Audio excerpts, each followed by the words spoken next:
கிருபை நம்மை பெரிதாய் விளங்குகிறபடினால் எங்களுடைய சமூகத்திலே நாம் கூடி வந்திருக்கிறோம். ஆகவே அந்த கிருபைக்காக நன்றி சொல்லி அந்த தேவன் தருகிற கிருபைக்காக எப்பொழுதும் ஆமேன் என்று சொல்லி அவருடைய சமூகத்திலே அவரை மகிமைப்படுத்துவோம்.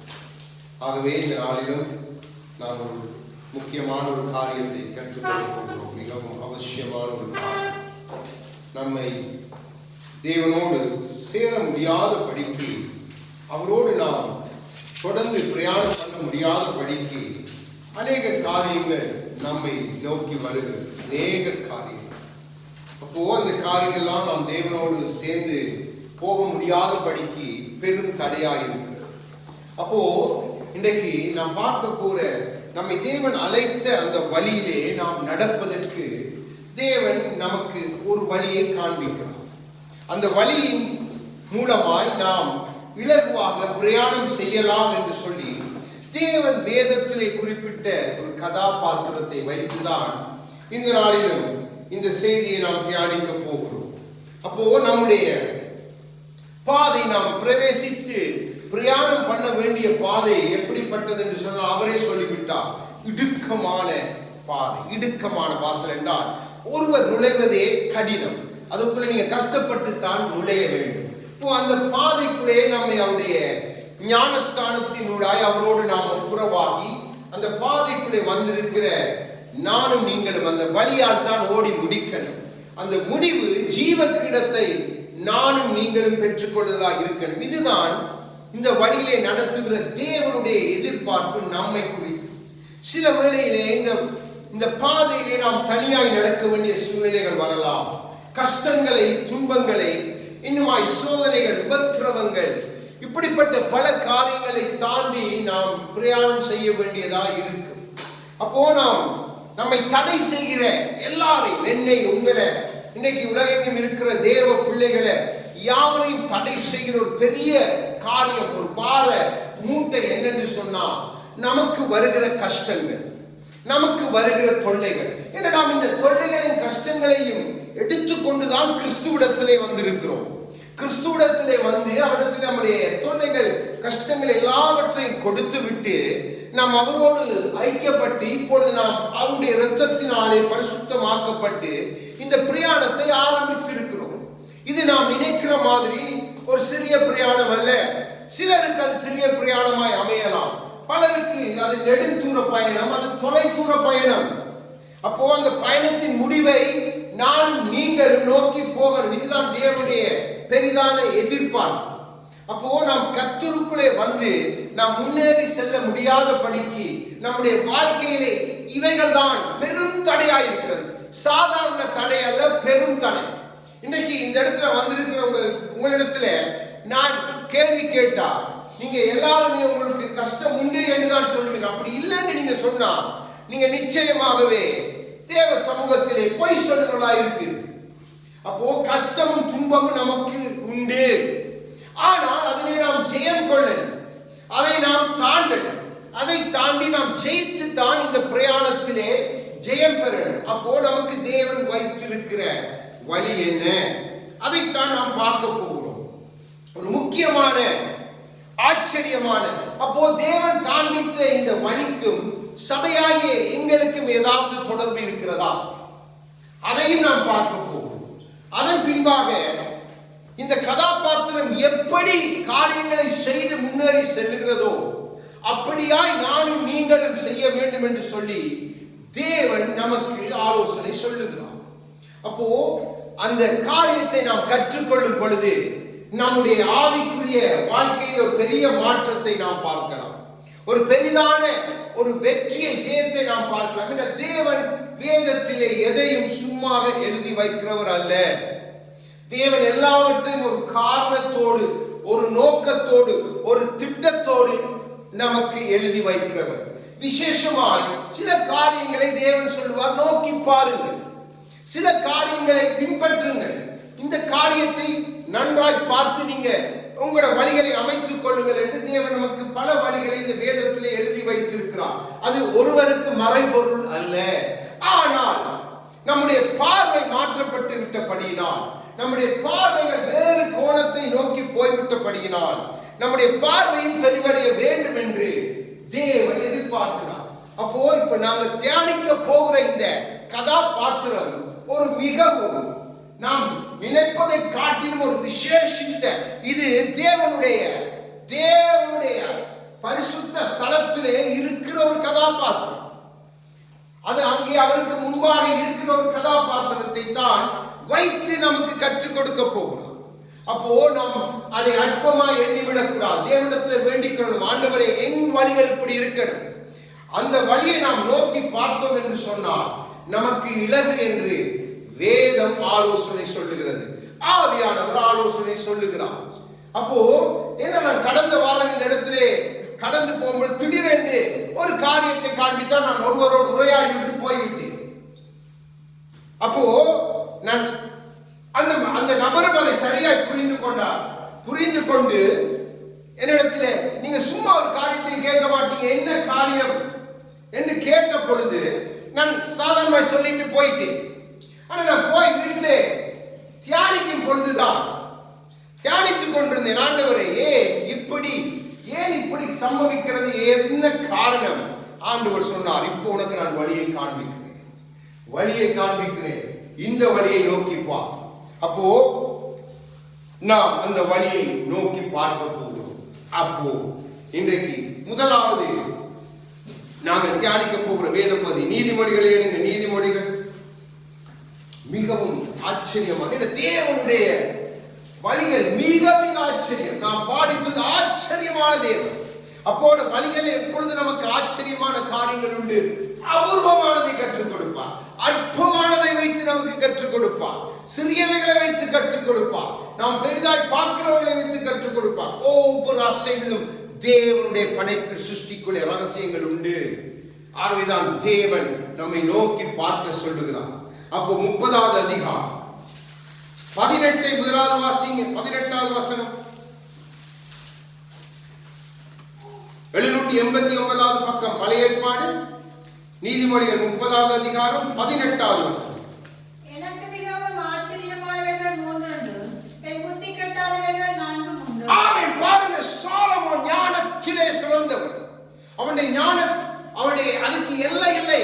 அது அத்தனை திரளாக சம்பூர்ணம் இல்லாதாய் தேவன் அவனுடைய பல காரியங்களை நீதிமொழிகள் ஊடாக எழுதி வைத்திருக்கிறார். இதெல்லாம் மிகவும் விலையேறப்பட்ட விசேஷித்த பொக்கிஷமான காரியங்களை எழுதி வைத்து அந்த ஞானமான ஒரு காரியத்தை நோக்கி பார்க்கிறார். அவர் அந்த காரியத்தை பார்த்து அவர் சொல்லுகிறார், என்ன சொல்லுகிறார் என்றால், அது எனக்கு ஆச்சரியமும் என் புத்திக்கு எட்டாததுமாய் இருக்கிறது. அப்போ ஆண்டவர் இன்னைக்கு நமக்கு காண்பிக்க போகிற அந்த பாத்திரத்திலே நமக்கு புத்திக்கு எட்டாத ஆச்சரியமான வழியை தேவன் வைத்திருக்கிறார். அதிலே 19வது வசனம் முதலாவது வரியை மாத்திரம் வாசிங்க. 19. அவையாவன ஆகாயத்தின் கழுகினுடைய வழி. ஆமென். கழுகினுடைய வழி. தேவன் நம்மோடு பேச விரும்புகிறார். கழுகின் வழியிலே என்ன இருக்கு? அந்த வழி ஏன் சாலமோனை ஆச்சரியப்படுத்திட்டது? ஏன் சாலமோன் சொல்லுகிறார் என் புத்திக்கு எட்டாததா இருக்கிறது? அதிலே 4 காரியங்கள் சொல்றார். அதில் முதலாவது நாம் பார்க்க போகிற, நாம் தியானிக்க போகிற கழுகின் வழி. கழுகுக்கும் தேவனுக்கும் வேதத்துக்கும் மிகவும் மிகவும் நெருங்கின காரியங்கள் உண்டு. தேவன் தம் ஜனங்களை சொன்னார், கழுகின் செட்டைகளினால் நான் சுமந்து வந்தேன். அப்போ கழுகோடு ஒப்பிட்டு, தன்னை ஒப்பிட்டு தேவனே பேசுகிறார். அப்போ சபைக்கும் இந்த கழுகுக்கும் என்னையா சம்பந்தம் என்று கேட்பீர்கள் என்று சொன்னார். வெளிப்படுத்தின விஷயம் அதை பார்த்து விட்டு நாம் தொடர்ந்து தியானம். வெளி 12 14வது வசனத்தை எடுத்து வாசிங்க. ஏன்னா அந்தி கிறிஸ்துவை எதிர்பார்த்து காத்திருக்கிற நமக்கு வருகை அவனுடைய மிகவும் சமீபித்து வந்திருக்க அவனுடைய காரியங்கள். அப்போ நமக்கு தேவன் கொடுக்கிற, சபைக்கு கொடுக்கிற ஆலோசனை தான் என்ன? 12 எடுங்க, 14 வாசிங்க. எடுத்தவங்க, ஸ்திரியானவள் அந்த பாம்பின் முகத்துக்கு விலகி ஒரு காலமும் காலங்களும் அரை காலமுமாக போஷிக்கப்படத்தக்கதாய் வனாந்திரத்தில் உள்ள தன்னிடத்துக்கு பறந்து போகும்படி பெருங்கழுகின் 2 சிறகுகள் அவளுக்கு கொடுக்கப்பட்டது. ஆமென். ஆண்டவர் பெருங்கழுகின் 2 சிறகுகள் என்று சொல்லுகிறார். அப்போ கழுகின் வழி ஆச்சரியமான காரியங்களை வைத்திருக்கிறது. நமக்கு அபூர்வமானவைகளை கற்றுத்தர போகிறது. நம்முடைய புத்தி கெட்டாத, நமக்கு கொடுக்கிற ஆவியானவர். அவருக்கு தான் மகிமை. அவர் தான் நமக்கு கற்றுக் கொடுக்கணும். இப்போ சபையை பார்த்து சொல்லுகிறார், அந்தி கிறிஸ்துக்கு தப்பியோடும்படியாய் பெருங்கழுகின் சிறைகள் செட்டைகள் கொடுக்கப்படுகிறது சபைக்கு, ஸ்திரியான சபைக்கு. இப்போ தேவன் நமக்கு இந்த நாட்களிலே கற்றுக் கொடுக்கிறார். கழுகின் வழியை நோக்கி பாருங்க. கழுகின் வழிப்பிலே அவருடைய காரியம் என்ன இருக்கிறது. அப்போ இந்த காரியத்தை நாம் தியானிக்க போகிறோம்.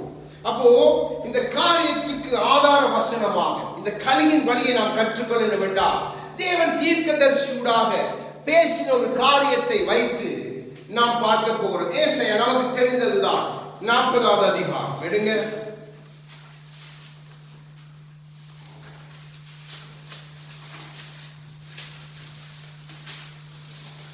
இதை நாம் பிரித்து பிரித்து பார்க்க போகிறோம். 845வது பக்கம், 40வது அதிகாரம் 31வது வசனத்தை வாசிங்க. கர்த்தருக்கு காத்திருக்கிறவர்களோ நடைந்து ஹல்லேலூயா கழுகுகளைப் போல சட்டைகளை அடித்து எழும்புவார்கள். அவர்கள் ஓடினாலும் விளைப்படையார்கள், நடந்தாலும் சோர்ந்து போகார்கள். இங்கே மீண்டுமாய் தீர்க்கதரிசியூடாய் சொல்லுகிறார், எனக்கு காத்திருக்கிறவர்கள். அப்போ கர்த்தருக்கு காத்திருப்பது என்றால் என்ன? அதை நானும் நீங்களும் புரிந்து கொள்ளணும். என்ன இன்னைக்கு பாருங்க, காத்திருக்கிறோம் என்று சொல்றவருக்கு பஞ்சமே இல்லை. எல்லா மத ஜனங்களை போய் பார்த்தாலும் அவர்கள் நாங்கள் காத்திருக்கிறோம் அப்படி இருக்கிறோம் எல்லாம் சொல்வார்கள். ஆனா காத்திருப்பதற்கு எபிரேய பதத்திலே இருக்கிற வார்த்தை வித்தியாசம், அது கொடுக்கிற அர்த்தம் வித்தியாசம். இப்ப நான் சொல்லலாம், இப்போ என் மனைவி நாட்டுக்கு இலங்கைக்கு போய்விட்டா, வரும்பொழுது நான் ஏர்போர்ட்ல போய் காத்திருக்கிறேன். இப்போ நான் மனைவிக்காய் காத்திருக்கிறேன், அது சாதாரண காத்திருப்பு. அப்படி பலர் இன்னைக்கு காத்திருக்கிறாங்க. இன்னைக்கு கர்த்தருக்குள்ளே நாங்கள் காத்திருக்கிறோம் கர்த்தருக்காய் காத்திருக்கிறோம் என்று சொல்றார்களே ஒழிய அதன் அர்த்தம் புரிவதில்லை. அப்போ காத்திருக்கிறது என்றால் என்ன என்பதை நான் நீங்கள் புரிந்து கொள்ளணும். அதை புரிந்து கொண்டால்தான் பின்பாய் தேவன் நமக்கு கழுகின் செட்டைகளை, அதுக்குள் இருக்கிற காரியங்களை கொடுப்பதற்கு வல்லவராய் இருக்கிறார். நாம் சும்மா இருந்து கொண்டு எந்த காரியத்தையும் நாம் பெற்றுவிட முடியாது. அப்போ தேவன் இதை நாங்கள் செய்யணும் என்று எதிர்பார்க்கிறார். இதை நாம் செய்யும் பொழுது மற்றதையெல்லாம் அவர் செய்து முடிக்கிறார். அப்போ காத்திருப்பது என்றால் என்ன? அப்போ நன்றாய் விளங்கிக் கொள்ளுங்க. இதற்கு எபிரேய பதத்திலே காவா என்று அர்த்தம். காவா என்றால் காத்திருக்கிறதுக்கு, அந்த வசனத்துக்கு அங்கே எபிரேய மொழியிலே போடப்பட்டிருக்கிற வார்த்தை காவா. காவா என்று சொன்னால் என்ன அர்த்தம் என்றால், நீங்க கட்டப்பட்டு இருப்பது, இல்லைன்னா சேர்ந்து இருப்பது. கர்த்தருக்கு நீங்க காத்திருக்கிறது என்று சொன்னால் நீங்க கர்த்தரோடு கட்டப்பட்டு இருக்கணும், கர்த்தரோடு சேர்ந்து இருக்கணும். அதுதான் இந்த காவா என்கிற இந்த இடத்திலே, இந்த ஏசாயா புத்தகத்திலே இந்த பதத்துக்கு கொடுக்கப்பட்டிருக்க காத்திருக்கிற என்றதுக்கு அவர்கள் எழுதியிருக்கிறது காவா. அப்போ காவா என்ற வார்த்தை GAVAH, காவா. அப்போ இந்த காவா என்ற வார்த்தை எதை அடையாளப்படுத்துகிறது என்றால், நாம் அவரோடு சேர்ந்து இருப்பது, அவரோடு கட்டப்பட்டிருக்கணும். கட்டப்பட்டிருக்கணும், அவரோடு இணைந்து இருக்கணும், விலகக்கூடாது. இப்ப சாதாரண யோசிச்சு பாருங்க, ஒரு நூல் அது தனியே இருந்தா அது பலன் இல்லை. ஆனா அந்த நூல் பல நூல்களோடு இணைந்து அது ஏதாவது ஒன்றோடு சேர்த்து கட்டப்பட்டிருந்தால் அந்த நூலுக்கு வலிமை அதிகம். அப்போ நாம் தனித்து இருக்கக்கூடாது. நாம் கர்த்தருக்கு காத்திருக்கிறோம் என்று சொன்னால் கர்த்தரோடு சேர்ந்து இருக்கணும், கர்த்தரோடு கட்டப்பட்டிருக்கணும். அப்பதான் தேவன் நம்முடைய வாழ்க்கையிலே மிகுதியான எல்லாவற்றையும் செய்து முடிப்பார். அப்போ இந்த கர்த்தருக்கு நம்முடைய வாழ்க்கையில் வருகிற தொல்லைகள், நம்முடைய வாழ்க்கையிலே வருகிற காரியங்கள், நாம் அவரோடு கட்டப்பட முடியாத படிக்கு, நாம் அவரோடு சேர்ந்திருக்க முடியாத படிக்கு நமக்கு தடை, நமக்கு பலவிதத்தில் தடைகள் உண்டு. பலவிதமான தடைகளை இந்த பூமியிலே நாம் பார்க்கிறோம். தேவ பிள்ளைகளுக்கு பெரும் தடை, குடும்பம் ஒரு தடை, நம்மை சுற்றி நடக்கிற சம்பவங்கள் ஒரு தடை, பொருளாதாரம் என்கிற தடை, பல காரியங்கள் நமக்கு வரும் பொழுது நாம் அந்த இடத்திலே அப்படியே நின்றுரும். நம்மளை முன்னோக்கி அந்த பாதை வழியாய் பிரயாணம் பண்ண முடியறதில்லை. நாம் பின்னுக்கு ரிவர்ஸ்ல வர பார்க்கிறோம். ஆனா ஆண்டவர் சொல்லுகிறார், இல்ல, கழுகின் வழியை பாருங்க. அதுக்கு பின்பாய் நாம் தியானிக்கும் போது உங்களுக்கு விளங்கும். அப்போ இங்கேயும் தேவன் சொல்லுகிறார், ஒரு புது பலனை கொடுப்பேன். அது அந்த பலன் கழுகின் செட்டைகளுக்கு ஒப்பா எங்களை உயர எழும்பி பறக்க செய்யும். அப்போ கர்த்தருக்கு காத்திருப்பதை நீங்க முதலாவது தெரிஞ்சுக்கணும். பைண்ட், அதாவது கர்த்தரோடு கட்டப்பட்டிருப்பது. பி பைண்ட், அப்போ சேர்ந்து இருப்பது என்று அர்த்தம். சும்மா காத்திருக்கிறேன்ட்டு சும்மா நாம் காரியங்கள் செய்கிறது அல்ல. அப்போ நாம் சேர்ந்து இருக்கிறோம் என்று சொன்னால் கர்த்தரோடு நானும் நீங்கள் சேர்ந்து எப்படி அவரோடு சேர்ந்து இருக்கலாம்? நாம் கர்த்தரோடு செலவழிக்கும் நேரங்கள், அவருக்கண்டி நாம கொடுக்கிற நேரங்கள் தான் அந்த சேர்ந்து இருக்கிற அந்த காத்திருப்பின் நேரம். அது நம்முடைய ஜெப நேரம், அது நம்முடைய துதி நேரம், நம்முடைய வேத வாசிப்பு, இன்னுமாய் அவரை தியானிக்கிற தியானம். பக்தன் சொல்லுகிறான், அவரை தியானிக்கிற தியானம் எனக்கு இனிதா இருக்கிறது. அதெல்லாம் நீங்க கர்த்தரோடு சேர்ந்து இருக்கிறீங்க, கர்த்தரோடு கட்டப்பட்டிருக்கிறீங்க என்பதற்கு அர்த்தமா இருக்கிறது. அப்போ நீங்க கர்த்தருக்கு காத்திருக்கிற பிள்ளைகள். அப்போ தேவன் உங்களை தனியே விட மாட்டார். நீங்க காத்திருக்கிறீங்க என்று அவரோடு இணைந்து இருக்கிறீங்க, அதாவது அர்த்தம் சேர்ந்து இருக்கிறீங்க. நான் வெயிட் பண்ணிட்டு காரியம் அல்ல, அவரோடு இணைந்து இருக்கு. அவரோடு நாம் ஒரே சரீரமாய் இணைந்து இருக்கலாம். வேண்டாம், அதற்குரிய ஆவியை நமக்கு அவர் கொடுத்திருக்கிறார். அப்போ அதைத்தான் தேவன் சொல்லுகிறார், எனக்கு காத்திருக்கிறால் நீங்க அவரோடு சேர்ந்து இருக்க. சேர்ந்து இருக்கும் பொழுது தேவன் நமக்கு கொடுக்கிறார். அடுத்த காரியம் என்ன? புது பலன். என்ன அந்த புது பலன்? இப்ப புது பலன் என்று சொன்னா, நீங்க எந்த காரியத்துல சோர்ந்து போயிட்டீங்களோ அந்த காரியத்தை மீண்டும் அப்படி அல்ல. தேவன் கொடுக்கிறது அந்த காரியத்துக்கு முற்று முழுதாய் உங்களை நீங்க பண்ணி உங்களை பலப்படுத்துவார். நீங்க எழும்பி நடப்பதற்கு, எழும்பி காரியங்களை செய்வதற்கு. அப்போ இந்த புது பலன் என்று சொன்னால் நீங்க நினைக்க ஒன்றை தெரிந்து கொள்ளுங்க. புது பலன் என்பது அது ஆங்கிலத்திலே, ஆங்கில வேதாகம், ஆங்கில பைபிளே அழகாய் ஸ்ட்ரென்த் இல்லாட்டி கரேஜ் என்று எழுதப்பட்டிருக்கிறது. ஸ்ட்ரென்த் என்று சொன்னால் அது மிக ஒரு உறுதியான தன்மை, உறுதியான தன்மை குறிக்க, அதாவது திடமானது, தைரியம். கரேஜ் என்று சொன்ன தைரியம். அப்போ நீங்க தேவனோடு சேர்ந்து இருக்கும் பொழுது நீங்க உறுதியா இருக்க, தைரியமா இருக்க வேண்டாம். உங்களை அழைத்தவர் அப்படிப்பட்டவர், சாதாரணமானவர் உங்களை அழைக்க இல்லை. சர்வ வல்ல கர்த்தர் உங்களை அழைத்திருக்கிறார். வானத்தையும் பூமியை உண்டாக்கி சத்துவங்களை அசைத்து இன்னைக்கு பல பூமியை குலுங்க பண்ணி பல காரியங்களை செய்த தேவன். அப்போ இந்த புதுபலை நீங்க வேணும் வேண்டாம், அந்த அவர்களை நீங்க ஸ்திரமாயிருக்க, அவர்களை நீங்க திடமாயிருக்க. சங்கீதம் 31:24 எடுத்து வாசிங்க. அழகாய் அங்கே 2 காரியங்களை ஆண்டவர் சொல்லுகிறார். 31:24 வசனம் சங்கீதம்.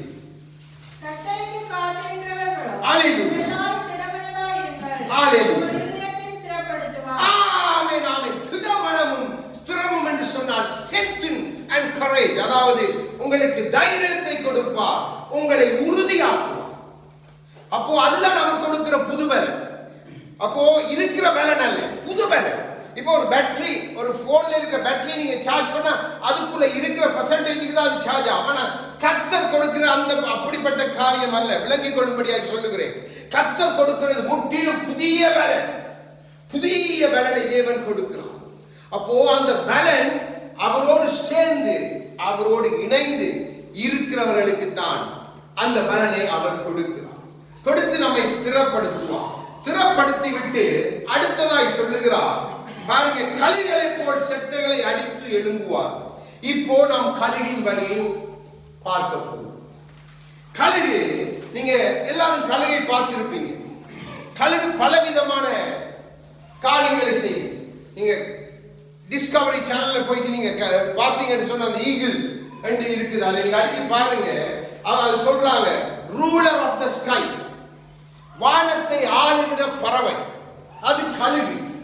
அப்போ இந்த கழுகு என்ன செய்யும் என்று சொன்னா, அது பறக்கும் பொழுது இல்ல மேலே எழும்பும் பொழுது சட்டையை அடித்து அடித்து மேலே எழும்பும். ஆனால் ஒரு கட்டத்தில் செட்டையை அடிக்காது. அந்த கழுகு என்ன செய்யும்? வட்டம் அடிக்க பாருங்க. கழுகு எழும்பக்குள்ள வட்டம் அடித்து வட்டம் அடித்து கழுகை அவதானித்து பார்த்தவனுக்கு தெரியும், அது ஒரு இடத்துல இருந்து செட்டை அடித்து எழும்பிட்டுதுண்டா, பிறகு அப்படியே ரவுண்ட் பண்ணி ரவுண்ட் பண்ணி ரவுண்ட் பண்ணி ரவுண்ட் பண்ணி அப்படியே வட்டம் அடிச்சு அது எழும்பி போய்கொண்டே இருக்கும். செட்டை அடிக்காது. அது தன்னுடைய பலத்தை பிரயோகிக்காது. ஏன் என்று சொன்னால் கழுவுக்குள்ளே இருக்கிற ஒரு விசேஷித்த தன்மை என்னென்றால், அதான் தேவனுடைய படைப்புகள் இருக்கிற ஆச்சரியமான கிரியை. அதை பார்க்கிற அந்த கண்கள் கழுவுக்கு உண்டு. பின்பு அதையும் தியானிப்போம்.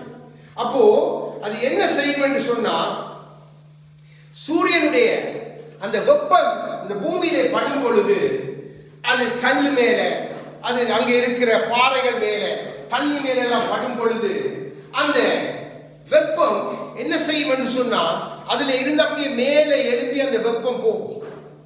அந்த வெப்பம் என்ன சொல்றது, நம்ம சொல்லுவோம் ஆல்ட்ரா ரேஸ் என்று சொல்லுவோம். அந்த ஆல்ட்ரா ரேஸை பார்க்கிற கண்கள் கழுவுக்கு உண்டு.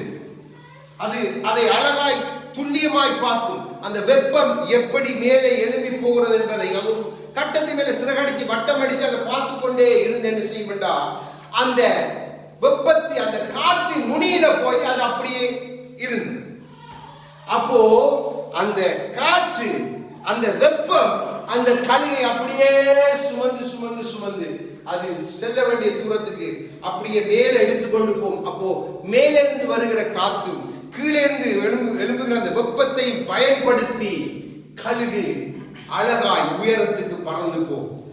இப்போ தேவன் நமக்கு என்ன சொல்லுகிறார்? நமக்கு தேவன் கொடுத்திருக்கிற சூடான காற்று என்ன? தேவன் நமக்கு வைத்திருக்கிற காற்று என்ன?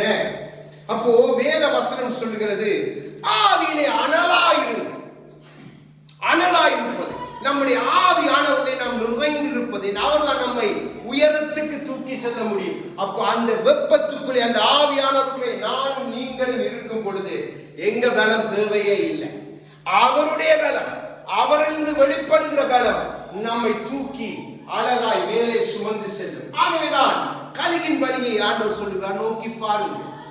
கழுகு தன் பலத்தை நம்பியது. ஆனால் கழுகு எப்படிப்பட்ட பலசாலியான ஒரு பறவை என்பது நமக்கு தெரியும். அது கால்களிலே நல்ல வீரியம் உண்டு, அதனுடைய செட்டைகளிலே வீரியம் உண்டு. ஆகவேதான் ஆண்டவர் சொல்லுகிறார், கழுகின் செட்டைகளை கொண்டு உங்களை நான் சுமந்து வந்தேன் என்று. சாதாரணமான காரியம் அல்ல. அதே செட்டை, அந்த பலத்தை தான் தேவன் கொடுக்க விரும்புகிறார் தன்னுடைய மனவாட்டிக்கு, தன் சபைக்கு, தம் பிள்ளைகளுக்கு. ஆகவேதான் காத்திருப்பது என்பது சாதாரண காரியம் அல்ல. காவா அவரோடு சேர்ந்து இருப்பது, அவரிலே நிலைத்திருப்பது.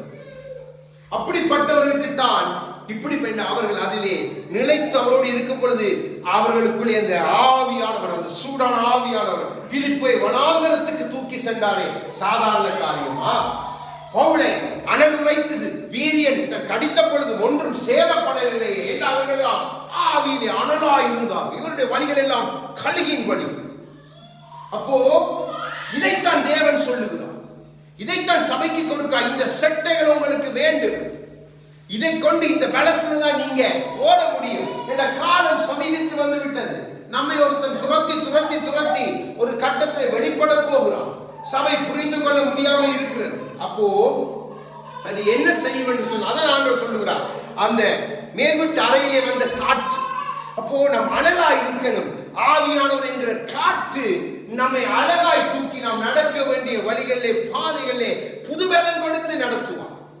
அப்பொழுது நாம் சோர்ந்து போக போறது இல்லை. கழுகு பாருங்க, தன்னுடைய பலத்துல அது ஓடி, தன்னுடைய பலத்துல அது பறந்து அது களைச்சு போகும்.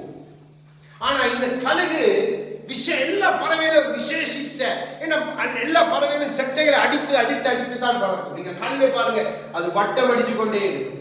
ஏன் கழுகு வட்டம் அடிக்குது? நம்ம அதை யோசிக்கிறது இல்லை. கழுகு வட்டம் அடிக்க வேண்டாம், கழுகு பார்த்து கொண்டே இருக்குது.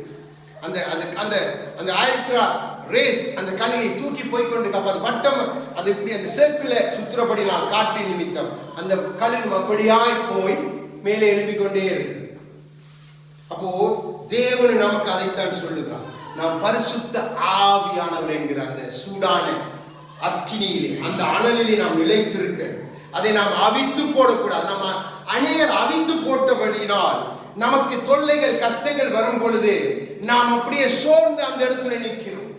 நம் ஆவியானவரால் நிறைந்து இருப்போம் என்று சொன்னார், நாம் ஒன்று அவர் பலத்தை நாம் நம்பி இருப்போம் என்று சொன்னார், அவர் அழகாய் நம்மை தூக்கி கொண்டு போவார். ஆதியிலே அப்போஸ்தலர்களை நடத்தின வழிகள் ஆச்சரியம். நமக்கு அநேக சாட்சிகளை வேதத்தின் வார்த்தைகளுடைய நாம் பார்க்கலாம்.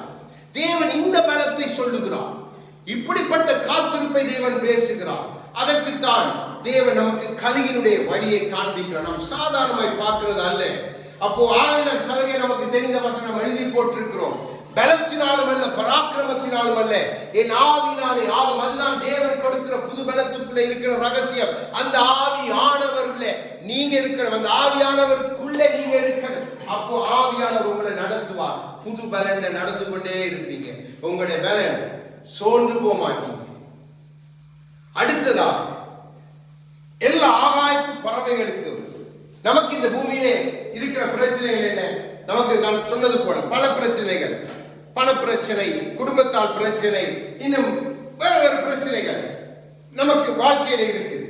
ஆனா வானத்துல இருக்கிற பறவைகளுக்கு இருக்கிற மிக பெரிதான பிரச்சனை, நம்மள கஷ்டங்கள் நமக்கு பெரிதான தடை தெரிய. அதே போல வானத்தில் ஒரு தடை இருக்கு. அது என்னன்னு சொன்னா பெரும் புயல், பெரிய புயல், சுழல் காட்டு அடிக்க ஒரு புயல் வருதுன்னு சொல்லுவாங்களே, வந்து சாதாரண பூமியை அப்படியே ஒன்றுமில்லாம மரங்களை எல்லாம் முறிய பண்ணி அந்த காற்று, அப்படிப்பட்ட பலத்த காற்று வானத்துல வரும் பொழுது, இப்போ நம்முடைய வாழ்க்கையில் பிரச்சனை வரும் பொழுது நாமும் இந்த கலியின் வழியில செயல்படணும் என்றுதான் தேவன் எதிர்பார்க்கிறார். இதுதான் சாலமோனுடைய பார்வையில் இதனுடைய வழி ஆச்சரியமா இருக்குது. என்ற புத்திக்கு கூட எட்டையில் என்று சொன்னா உண்மையாகவே ஆச்சரியம்தான். என்றால் எல்லா பறவைகளும் காற்று அடிக்கும் பொழுது, புயல் வரும் பொழுது அடைக்கலத்தை நாடி எங்கேயாவது போய் மறைந்து கொள்ளும். ஆனா கழுகு அப்படி அல்ல. கழுகு புயல் காற்றை கண்டால் சந்தோஷம். எத்தனை தேவ பிள்ளைகளுக்கு பிரச்சனையை கண்டால் சந்தோஷம் வருது. பவுல் சொல்லுகிறார், எனக்கு வருகிற இப்படிப்பட்ட உபத்திரவங்கள்ல நான் சந்தோஷம். அதான் கழுகின் வழி. நமக்கு கொஞ்சம் வந்துட்டாலே நம்மட எல்லாம் மாறிடும். கதை பேச்சு மாறிடும். நாம் கிறிஸ்துக்குள்ள இருக்கிறது மாறிடுவோம். நாங்க எங்க நிக்கிறோம்ன்றதை மாறிடுவோம். இனி வேண்டாத காரியங்கள் தானா வரும். அதான் சொன்னது பெருந்தடை உங்களை முன்னேறி அந்த இடுக்கமான வாசலுக்குள்ள தொடர்ந்து பிரயாணம் பண்ண விடாது. ஆனா நாம் இந்த வழியிலே நாம் பார்ப்போம் என்று சொன்னால் அழகாய் நேர்த்தியாக நடந்து போய்கொண்டே இருக்கலாம். அதுதான் தேவன் நமக்கு காண்பிக்கிற. ஆகவேதான் அதை கர்த்தரே சொல்லுகிறார் தன்னுடைய தீர்க்கதரிசியுடன். நாம் இதை வைத்து புதுபலன் அடைவோம். என்னென்ன அந்த புதுபலன் உங்களுக்கு வரும், எப்படி வரும், அதை நாம் புரிந்து கொண்டால்தான் நமக்கு ஜெயம். இன்னைக்கு நாம் அடிக்கப்பட்டிருக்கிறோம். நம்முடைய ஆவி தோய்ந்து போயிருக்கிறது. என்ன நமக்கு வருகிற நிறைய பிரச்சனைகள், வருகிற காரியங்களை நம்மை அழித்து, அதான் பெருந்தடை. நம்முடைய கிறிஸ்தவ ஓட்டத்தை தடை செய்வதற்கு பெருந்தடை. ஆனா இந்த கழுகினுடைய வழியை ஆண்டவர் நோக்கி பார்க்க சொல்லுகிறார். இந்த கழுகு என்ன செய்யும் என்றால், புயல் வரும் பொழுது அது என்ன செய்யும்? அந்த புயல் காற்றுக்கு எதிர்கொண்டு போகும். அந்த புயல் காற்றுக்கு எதிர்கொண்டு போய் அதுக்குள்ளால அப்படியே பிரவேசித்து அந்த காற்றின் நுனியில போய் நின்று. நான் உங்களுக்கு ஆரம்பத்திலே சொன்ன அந்த தேர்மல் என்று சொன்ன அந்த வெப்பநிலை, அந்த அல்ட்ரா ரேசர், அது அந்த மேலே எழும்புறது. அதே போல எப்பயுமே ஒரு காற்று உண்டாகும் பொழுது ஆண்டவர் சொல்றார், காற்று வீசுது, இப்ப உஷ்ணம் வரப்போகுதுன்னு உங்களுக்கு அறியாது இருக்கிறீங்களா? காலத்தை நிதானிக்காமல் இருப்பது. கழுகு நிதானிக்குது, அந்த உஷ்ணத்தை பயன்படுத்துது. நமக்கு கொடுத்த ஆவியானவர் என்ற உஷ்ணத்தை நம்ம பயன்படுத்துகிறது இல்லை. அதால தொல்லைகள், கஷ்டங்கள் வந்தோடனே நாம் மூழ்கி போகிறோம், கீழ் நோக்கி விழுகிறோம். எழும்ப முடியாதபடிக்கு சற்று நம்மை வாரி கொண்டு போயிருக்கான். எப்படி புயல் காற்று வந்தால் அந்த இடத்தை சூறையாடி விட்டு போகுது. அவன் சுழல் காற்று என்று அவனை குறித்து வேதம் யோபு புத்தகத்தை எழுதி பெற்ற சுழல் காற்றினாலே அவன் எல்லாத்தையும் வாரி கொண்டு போனான். அப்போ இந்த கழுகு என்ன செய்யும் என்றால், அந்த நுனியில போய் நின்று, அந்த நுனியில போய் நின்று அந்த காற்றை பயன்படுத்தி இன்னொரு டைமென்ஷனுக்குள்ள, இன்னொரு தூரத்துக்குள்ள அந்த கழுகு போய். தேவ பிள்ளைகளை பார்த்து ஆண்டவர் சொல்லுகிறார், பிரச்சனை வந்தா கண்டு நீ தோற்று போய் அப்படியே படுத்து இருப்பது அல்ல, அதை பயன்படுத்தி உனக்கு என்ன பிரச்சனை வருதோ அந்த பிரச்சனைக்கு மேல நீ நிற்கணும். அதுதான் கழுகினுடைய செட்டை, அதுதான் கழுகின் வழி, அதுதான் தேவன் நமக்கு கொடுக்கிற பலம். நாம் அதுக்கு மேல நின்று அடுத்த தூரத்துக்கு பிரயாணம் பண்ணிட்டா நீ போக வேண்டிய தூரம் பெரிது. பரலோகம் கண்ணுக்கு தெரிந்த தூரத்தில் இல்லை, அது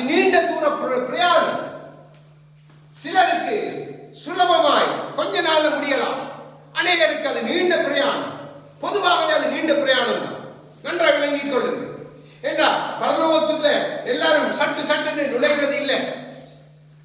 அப்போ தேவன் நமக்கு வழியை காண்பித்து கொடுக்கிறார். பாருங்க, நம்ம இந்த பூமியிலே அசைத்து போடுகிற பெரிய புயல்கள் என்ன? ஆண்டவரே சொல்லுகிறார். அதாவது வருகிற துர்போதனை, கட்டளை விட்டு நம்மை விளக்குற பெருங்காற்றுகள். இன்னைக்கு பாருங்க, சபைகள் நடுவில் பெரிய காற்று வீசிக்கொண்டிருக்குது. சத்துரு விட்டு துர்போதனைகள், பலவிதமான துர்போதனைகள் நம்மை வழிவிலகி போக பண்ணும். நம்முடைய வாழ்க்கையில வருகிற சோதனைகள், பயம், அடுத்தது துக்கம், இதெல்லாம் நம்மை நம்பிக்கை, நமக்கு நடக்கிற நம்பிக்கை துரோகங்கள், நமக்கு வருகிற இழப்புகள், நீங்க பலதை போட்டு பார்க்கலாம். இது எல்லாமே நமக்கு புயல் காற்று. இந்த புயல் காற்றை கண்டோடனே நம்ம அப்படியே அந்த புயல் காற்றுக்குள்ளாய் நம்மை அப்படியே ஒப்பு கொடுத்து அந்த காற்று நம்மை சூறையாடி விட்டு போயிடும். போன பிறகு இருந்து இனி யோசித்து எழும்போனால் ஆண்டவர் சொல்கிறார், இல்ல, அதை பயன்படுத்து. அந்த புயல் காற்றை பயன்படுத்தி உனக்கு எதிராக எழும்புகிற உபத்திரவங்களை, உனக்கு எதிராக வருகிற ஒவ்வொரு காரியங்களையும் பயன்படுத்தி நீ மேலே எழும்படி. அதுதான் என் சபைக்கு இருக்கிற அழகு, என்னுடைய தேவ பிள்ளைக்கு இருக்க வேண்டிய அழகு. அதுதான் எழும்பு. அதற்குத்தான் உனக்கு சோதனை, அதற்குத்தான் உன்னை நான் பல விதத்திலே இது ட்ரை பண்ணி ஆண்டவர் எல்லா விதத்திலும் நம்ம சோதித்து பார்க்க, எல்லா விதத்திலும் பரிசித்து பார்க்கிறான். ஆண்டவர் சொன்னார், உங்க நடுவிலே கள்ள போதவர், கள்ள தீர்க்கதரிசி இருப்பார், அவர்களை கொண்டு நான் உங்களை சோதிப்பேன். உபாகமத்திலே சொல்லுகிறார், பல விதத்திலே சொல்லுகிறார் ஆண்டவர், எசேக்கியேலுடாய் சொல்லுகிறார். அப்போ இதெல்லாம் நமக்கு வருகிற பெரும் புயல் காற்று. நம்முடைய குடும்பம் பெரும் புயல் காற்று. சில வேளை நம்முடைய கணவனை புயல் காற்று மாதிரி மாற்றி விட்டுருவோம், மனைவியை புயல் காற்று மாதிரி மாற்றி விட்டுருவோம், அடிக்கு போய் எல்லாம் இதாக. அப்போ அதை நம்ம பயன்படுத்தணும். எப்படி பயன்படுத்தணும்? ஆவியானவர் இருந்தா நமக்கு சொல்லுவார், இதை எப்படி நாம் தாண்டணும், எப்படி நாம் அதை மேலாய் கடந்து வரணும் என்று ஆவியானவர் நமக்கு சொல்லுவார். யாக்கோபு 1 அதிகாரம் 2-3 வாசிங்க. புயல் காற்று வரும்போது உங்களுடைய கிரியைகள் எப்படி இருக்கிறது?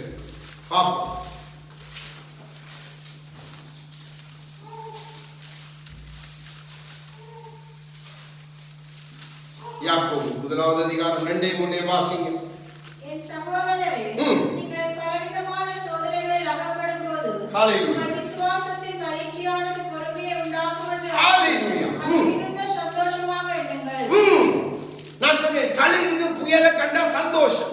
உங்களுக்கு வருகிற உபத்திரவங்களை, உங்களுக்கு வருகிற சோதனைகளை நீங்க மிகுந்த சந்தோஷமா எண்ணுங்க என்று சொல்லி ஆவியானவர் நமக்கு எழுதி வைத்திருக்கிறார். அப்போ நாம் அதில் சந்தோஷப்படுறோம். நமக்கு ஒரு கொஞ்சம் டெஸ்ட் வந்துட்டாலே நாம் உடனடியாக வேறு விதமாய் காரியம் செய்துட்டு நாம் அந்த புயலிலே அகப்பட்டு விடுவோம். நன்றாய் விளங்கிக் கொள்ளுங்க, பொறுமை. நீங்க இந்த புயல் காட்ட கழுக போல நீங்க இந்த பிரச்சனையை தாண்டா சில நேரத்தில் பாருங்க, ஆண்டவர் வாய் திறந்து பேச மாட்டார். பொறுமை. நாம் எல்லாத்துக்கும் வாயை திறக்கிறோம். பொறுமை மிக அவசியம். மிகுந்த சந்தோஷமா நீங்க ஜெயம் பண்ண வேண்டாம். பொறுமையாய் நீங்க இருந்த நீடிய பொறுமை. பாருங்க, பிதாவுக்குள்ள இருக்க நீடிய பொறுமை, குமாரனுக்குள்ள இருக்க அந்த பொறுமை, பொறுமை மிக மிக மிக அவசியம். நாம் சந்தோஷப்படணும். பிரச்சனை வரும் பொழுதெல்லாம் நாம் ஒரு நாளும் அதை குறித்து பயப்படவே கூடாது. ஆண்டவரே, இது எனக்கு நீர் அனுமதித்து உண்டானால் இவைகளை நான் பிரியமாய் இருக்கிறேன். இந்த சந்தர்ப்பத்தில் எனக்கு பொறுமை இருக்காது. உம்முடைய ஆவியினால் என்னை நடத்த. ஆவியான சொல்றார், அமைதியாய் என் பாதத்துல வந்து சேர்ந்து என்னோடு இணைந்து பிரச்சனையை தானாகவே தாண்டி என்றா நம்ம தூக்கிட்டு போவோம். பெருங்காற்றையும் தாண்டி அடுத்த உயரத்துக்கு, அடுத்த ஒரு ஸ்தானத்துக்கு. நம்மால முடிகிறது இல்லையே. நாம் இவைகளுக்குள்ளே அகப்பட்டு இருக்கிறோம். நாம் ஒரு நாளும் இவைகளை சந்தோஷமா எண்ணுகிறதும் இல்லை. நாம் இவைகளில் பொறுமையா இருக்கிறதும் இல்லை. வாயை திறந்து எல்லாவற்றையும் நாம் செய்து முடிச்சு போட்டுதான் பிறகு வந்து தலையை சொறிவோம். அப்பொழுது திருப்பி மீண்டுமா போவோம். திருப்பி சொல்ல வந்து என்னோட சேர்ந்துரு, என்னோட இணைந்துரு. இப்ப திருப்பி உனக்கு ஒரு புது பலன் கொடுக்க. ஏன்னா இதெல்லாம் இப்ப திருப்பியும் வரும். என்ன கூட அது முடிஞ்சு திருப்பியும் வரும். ஆகிய சங்கீதம் 34:19 எடுத்து வாசிங்க.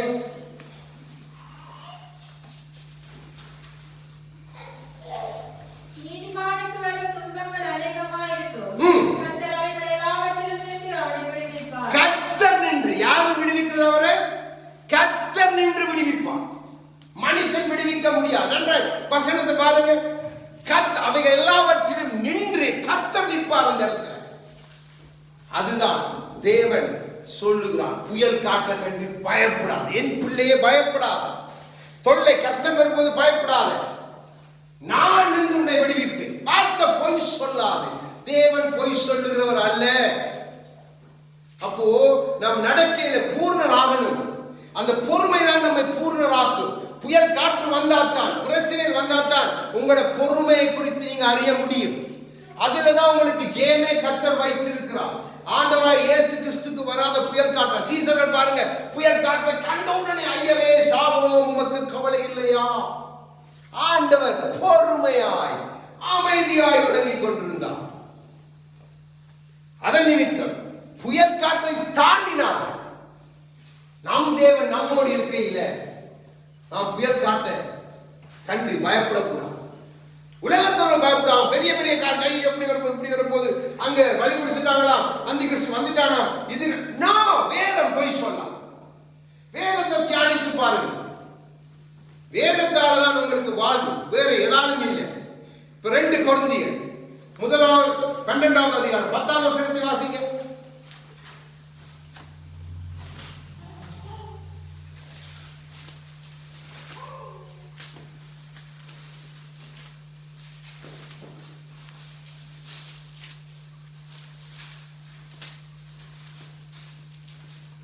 கொரிந்தியர் 12:10 புதிய ஏற்பாடு. இங்கே பவுல் ஒரு ரகசியத்தை சொல்லிக் கொடுக்கிறார்.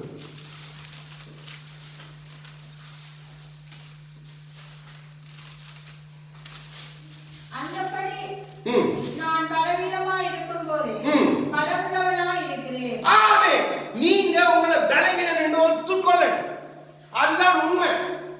நீங்க அந்த பலவீனத்தை ஒத்துக்கொண்டாத்தான் கழுக போல நீங்க அது பலமுள்ள பறவையாய் நமக்கு காண்பிக்கப்பட்டாலும் அது அந்த பலத்தை சார்ந்திருக்கிறது இல்லை. அது இயற்கையோடு இணைஞ்சு தேவனுடைய பலத்தை சார்ந்திருக்குது. அப்போ பவுல் சொல்லுகிறார், நான் பலவீனன், என்னுடைய பலவீனத்துல தான் உம்முடைய பலத்தை நீ பெரிதாய் விளங்க பண்ணுகிறீர். அப்போ நாம் பலவீனன் என்று அவரிடத்திலே ஒத்துக்கொண்டால் மாத்திரம்தான் நமக்கு அந்த பலன் கொடுக்கப்படும். இல்லை நான் பலவான் பாருங்க, அதனால எனக்கு தேவையில்லை, நான் இப்படித்தான் செய்யணும், இப்படித்தான் நடப்புறேன்டா, தேவனுடைய பலத்தை நீங்க பெற்றுக்கொள்ளவே முடியாது. நீங்க ஆவியானவரை தள்ளி விடுகிறவர். நீங்க எப்பயும் தேவ சமூகத்தில் போய் ஒன்று சொல்லணும், ஆண்டவரே நான் பலவீனன், நீர் பலவான். நான் திடனற்றவன், நீர் என்னை திடப்படுத்துகிறவர். நான் ஸ்திரமற்றவன், நீர் என்னை ஸ்திரப்படுத்துகிறவர் என்று நாம் போகும் பொழுதுதான் தேவன் நமக்கு பலத்தை கொடுப்பார். இப்போ இந்த பலத்தை நாம் பெற்றுக்கொள்ள ஏசாயா 26 எடுங்க, 26:3 வாசிக்கொள்ளுங்க. எப்படி நம்ம அதை பெற்றுக்கொள்ளணும், இன்னும் என்ன செய்யணும்? பலவீனத்தை நாம் அறிக்கை பண்ணினால் மாத்திரம் போதுமா? இல்லை. ஏசாயா 26:3 வாசிங்க. உம்மை உறுதியாய் பற்றிக்கொண்ட மனதையுடையவர், உம்மையே நம்பியிருக்கிறபடியால் நீர் அவரை பூரண சமாதானத்துடன் காத்துக்கொள்வீர். ஆமென். உறுதியாய், அதான் சொன்னேன், திட்டமாய் தைரியமா பற்றி கொண்டிருக்கணும். அதனாலதான் கழுகு பாருங்க, அதுக்கு பயமே இல்லை. எந்த புயல் காற்று வந்தாலும் அது பயப்படவே பயப்படாது. சந்தோஷமா பறக்கும். அதை நோக்கித்தான் போகும். அது வேற திசையிலும் பறக்காது. எந்த திசையிலிருந்து புயல் காற்று அந்த திசையை நோக்கி அந்த புயல் காற்றுக்குள்ளாய் பிரயாணித்து அது மேலே போய் நுனியில இருந்து அப்படியே நின்று அங்க இருந்து வருகிற அந்த வெப்பம் அதை மீண்டும் இன்னும் உயரத்துக்கு கொண்டு போயிடும். அது தன்னை பலத்தை பயன்படுத்துறதே இல்லை, உறுதியாயிருக்கும். அது தன்னுடைய வழிகளை உறுதியாயிருக்கும். தேவன் சொல்றார், எனக்காய் நீ காத்திருந்தா, என்னோடு நீ இணைக்கப்பட்டிருந்தா உறுதியாயிரு. என்ன நான் கொடுக்க போகிற பலம் சாதாரண பலம் அல்ல. கழுகின் வழியை நோக்கிப்பார், அதன் ஊடாக எனக்கு நான் வழியை காண்பிக்கிறேன். என் சபையை, ஜனமே, நீ பறக்கணும். நீ பறப்பது மாத்திரம் அல்ல, நீ பிரச்சனைகளை எல்லாம் தாண்டணும், வரப்போற உபத்திரவங்களை தாண்டணும் என்ற சாதாரண பலத்தால் உன்னால் முடியாது. நான் கொடுக்கிறேன் கழுகுக்கு ஒப்பான அந்த சட்டையில் இருக்கிற பலத்தை, கழுகின் வழிகளை உனக்கு நான் கற்றுக் கொடுக்கிறேன். அந்த வழியிலே நீ நடந்து, அந்த வழியிலே இந்த இடுக்கமான வாசலை தாண்டி என்று சொல்லி ஆண்டவர் நமக்கு சொல்லுகிறார். என்ற கழுகை பாருங்க, அது வானத்தின் அரசன். அதை எதுவும் தடுக்க முடியாது.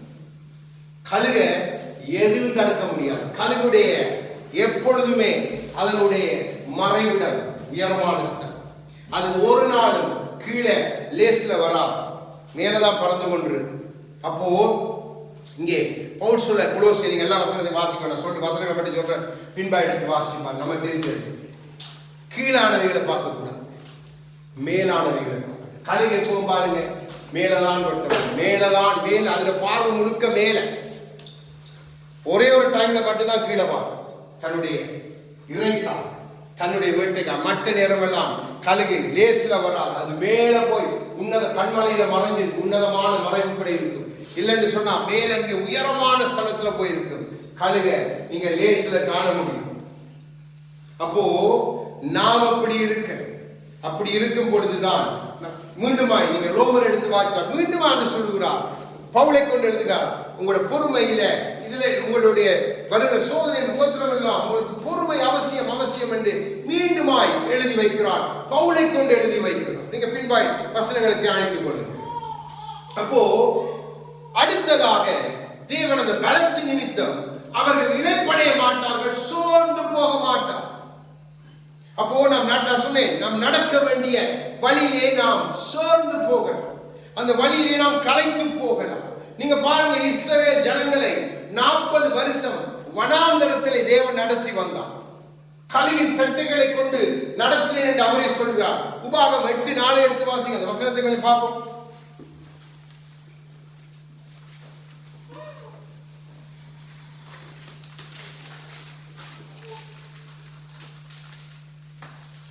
இந்த 40 வருஷமும் உன்மேலிருந்த வஸ்திரம் மலராய் போகவும் இல்லை, கால் நீங்கவும் இல்லை.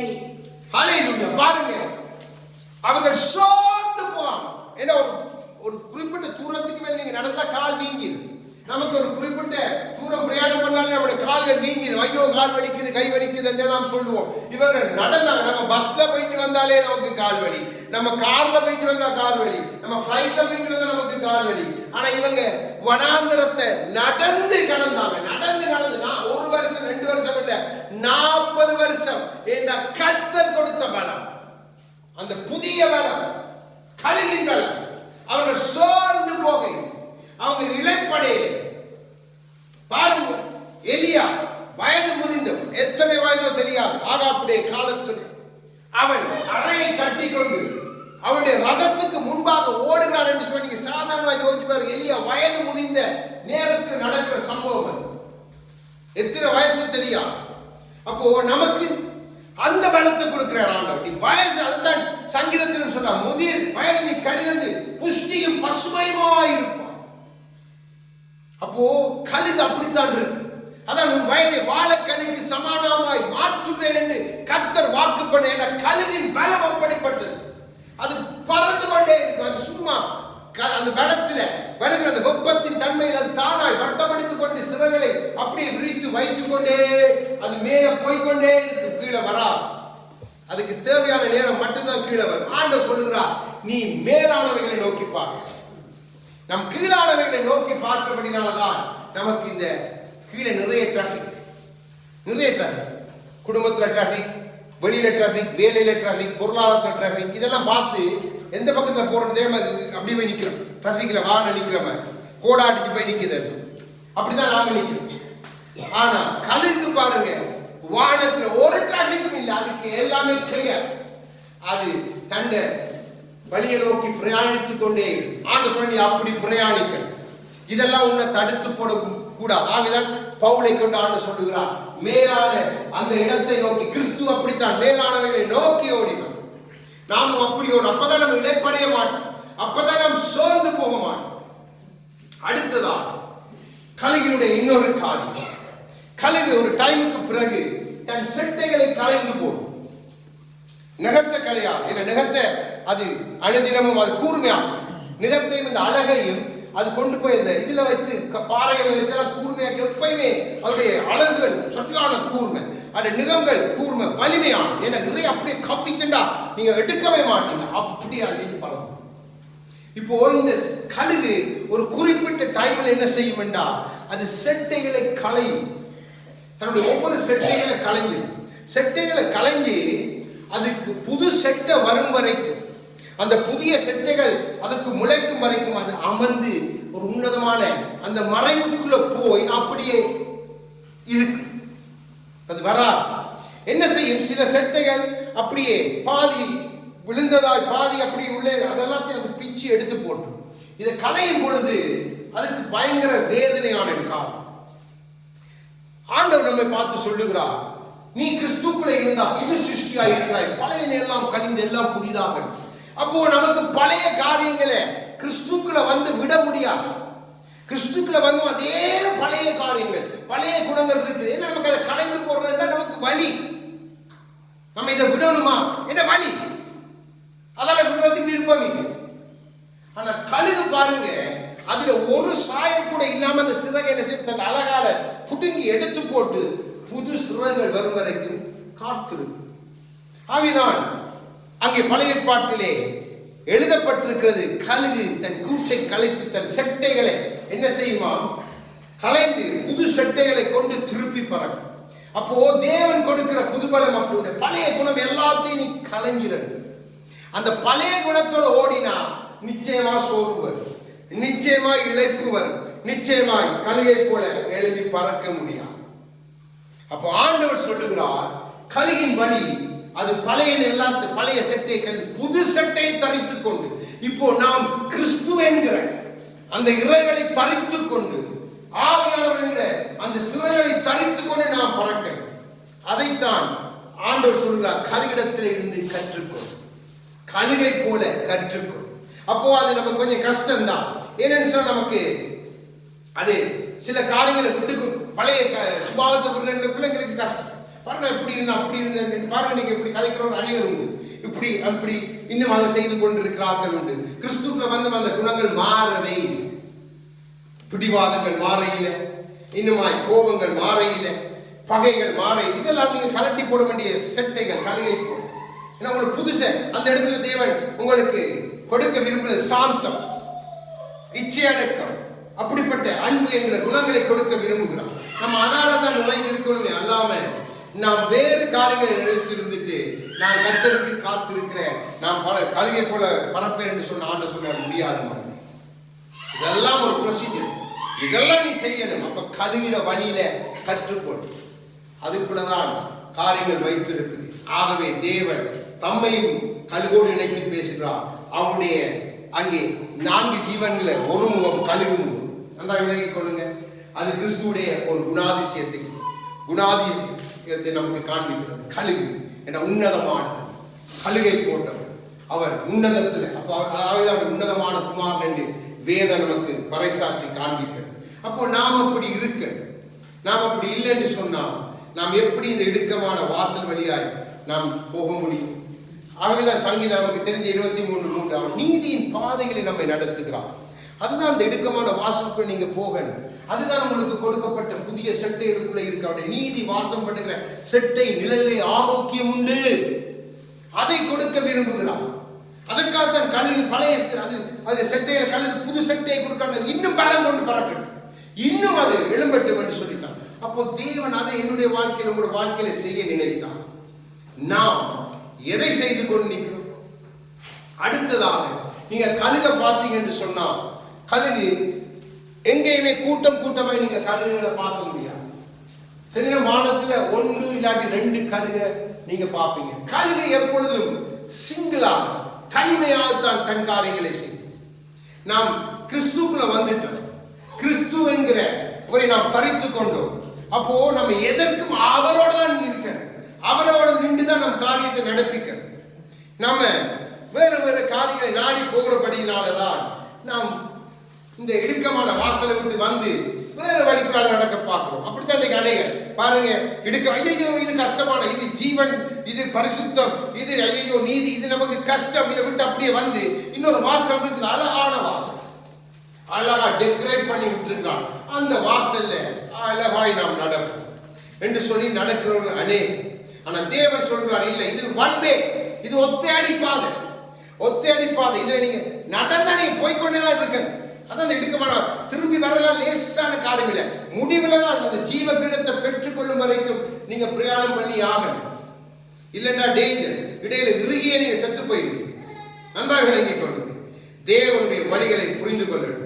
அப்போ இந்த கழுகு தன் செட்டைகளை பழைய எல்லாத்தையும் கலைந்து எல்லாம் புதிதாய் தரித்துக் கொண்டு மீண்டும் பலம் கொண்டு பறக்கும். அதே போல கழுகு சிங்கிளாகத்தான் நிற்கும். அது என்ன செய்யும்? அது சிங்கிளாக அப்படியே சுத்தி கொண்டு திரிஞ்சு இப்போ பூமியில அது வேட்டையை பார்க்கும். அந்த இறைய எல்லாத்தையும் கண் வைக்காது. அது எதை டார்கெட் பண்ணுதோ அந்த கண் அந்த இறையை விட்டு விலகா. அது மேல மாத்திரம் தான். சாதாரணமா சொல்லுமே, இப்ப 1000 கோழி கலைக்கு தெரியுது, ஆனா அதுல ஒரு கோழியை டார்கெட் பண்ண, ஒரு கோழி அந்த அந்த மேலதான் அந்த கண் இருக்கு. எருத கூட கலையை தூக்கிட்டு போயிடும், அவ்வளவு பலம் அதிலே அழகுல இருக்கு. அப்போ அதை டார்கெட் பண்ண, அதை டார்கெட் பண்ணிட்டு சொன்னா அது மேல மட்டும்தான் அந்த கண் இருக்கு. அதே மாதிரி தான் நமக்கு பவுல் சொல்லுகிறார். எபிரேயர் எடுங்க, எபிரேயர் 12 நமக்கு தெரிஞ்ச வசனம் எடுங்க.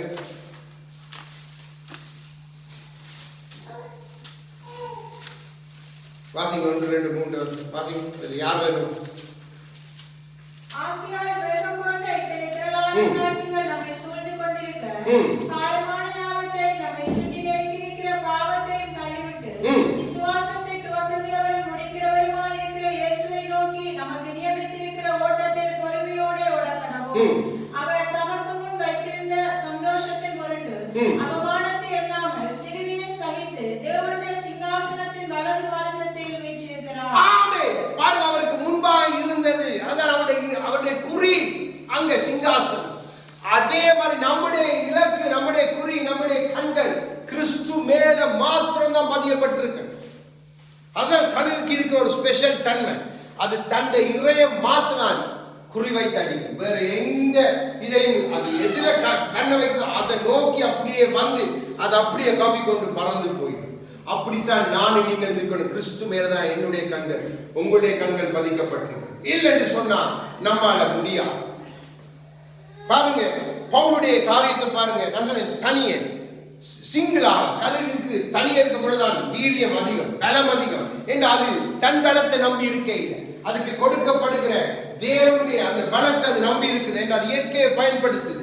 அதே மாதிரி தான் பவுல் ஒரு இடத்துல சொல்லுகிறார், தீமோத்தேயுவிலே சொல்லுகிறார். அடுத்த 2 தீமோத்தேயு 4வது அதிகாரம் 16 17 வாசிங்க. பவுல் சொல்லுகிறார், நமக்கு இப்படிப்பட்ட சூழ்நிலைகள் வரும். நம்ம தனித்து விடப்படுற சூழ்நிலை, நம்ம ஒரு நாளும் கலங்கிடக்கூடாது. நம்மோட இருந்தவர்கள் போயிடுவாங்க, நம்ம தனியை விட்டுருவாங்க, நம்மளுக்கு சில நேரங்களில் பல காரியம் நம்ம சுற்றி நடக்கும். இப்ப பாருங்க பவுல் சொல்லுகிறார்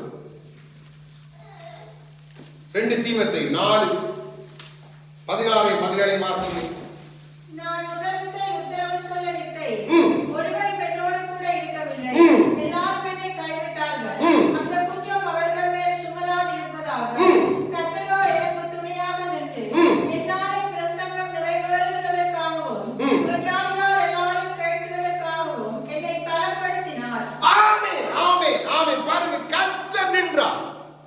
எல்லாரும் போயிட்டாங்க. நமக்கு இந்த சூழ்நிலை வரும். நீங்க கர்த்தருக்கு காத்திருந்து இணைக்கப்பட்டு இருந்தா அவர் நிற்பார்.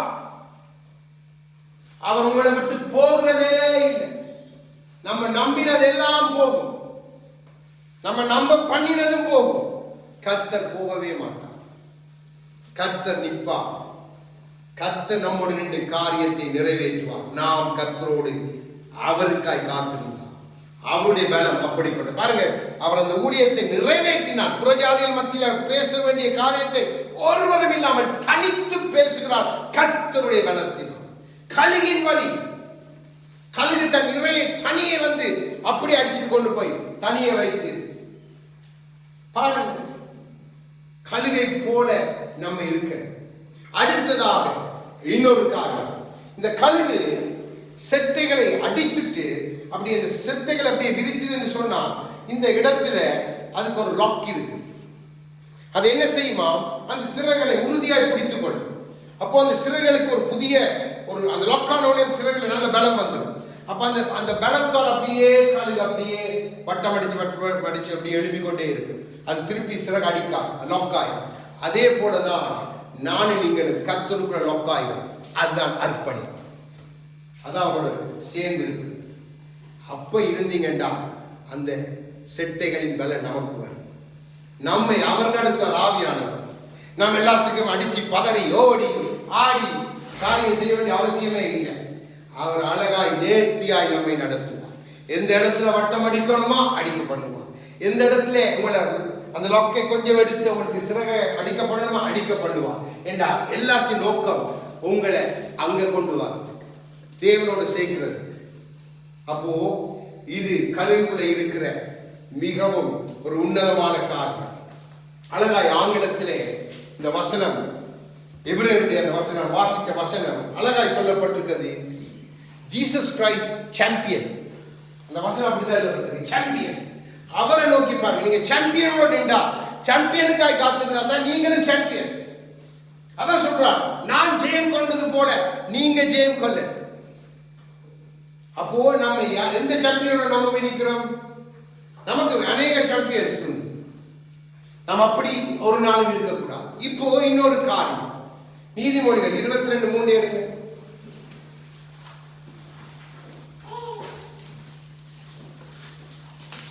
கழுகு எந்த நேரம் பறந்து கொண்டு இருக்க முடியாது. ஆண்டவர் சொல்ல எலும்பு உயர எலும்பு வர. இன்னொரு காரியத்தை ஆண்டவர் சொல்லுகிறார். எடுத்துக்க வாசம். நீதிமொழிகள் 22:3 வாசி.